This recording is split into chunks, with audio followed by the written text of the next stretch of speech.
जंगल में एक लड़का गहरे जंगल के बीचों बीच एक छोटा सा गांव था जिसका नाम था आदिवासपुर। इस गांव के लोग जंगल पर निर्भर थे। जंगल उनकी जीविका, उनका जीवन और उनकी संस्कृति का आधार था।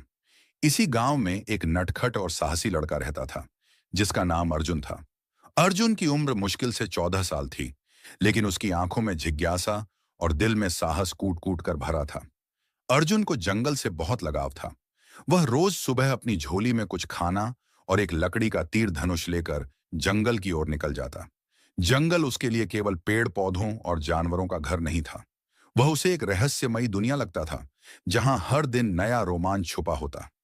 एक अजीब आहट एक दिन अर्जुन ने सुना कि गांव वालों के मवेशी लगातार गायब हो रहे हैं। सबका मानना था कि जंगल में कोई खतरनाक जानवर आ गया है। गांव के बड़े बुजुर्गों ने चेतावनी दी कि कोई बच्चा जंगल में अकेला न जाए, लेकिन अर्जुन ने इस चेतावनी की परवाह नहीं की। उसने मन ही मन तय किया कि वह इस रहस्य का पता लगाएगा। अगले दिन सूरज उगने से पहले ही अर्जुन अपने तीर धनुष के साथ जंगल में घुस गया। घना कोहरा चारों ओर छाया हुआ था और पक्षियों की आवाजें हवा में गूंज रही थीं। चलते चलते अचानक उसे सूखे पत्तों की सरसराहट सुनाई दी। वह रुक गया और ध्यान से आवाज की दिशा में देखने लगा। तभी उसने झाड़ियों के पीछे दो चमकती हुई आंखें देखीं।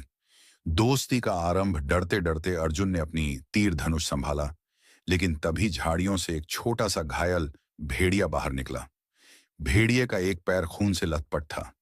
अर्जुन को समझते देर नहीं लगी कि यह जानवर खतरा नहीं बल्कि मदद मांग रहा है।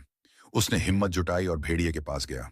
अर्जुन ने भेड़िए को सहलाया और अपने झोले से पट्टी निकालकर उसका जख्म बांधा।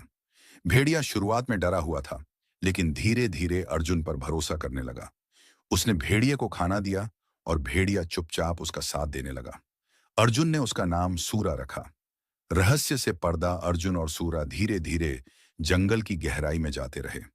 चलते चलते उन्हें एक बड़ा मैदान मिला जहां मवेशियों की हड्डियां बिखरी पड़ी थीं। अर्जुन को यकीन हो गया कि यही वह जगह है जहां से गांव के मवेशी गायब हो रहे थे। तभी उसने एक गुफा देखी।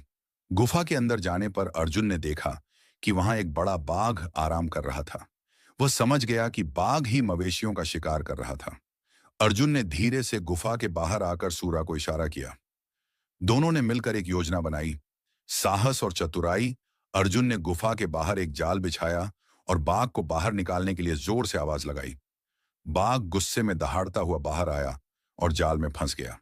अर्जुन ने गांव लौटकर सबको इसकी खबर दी।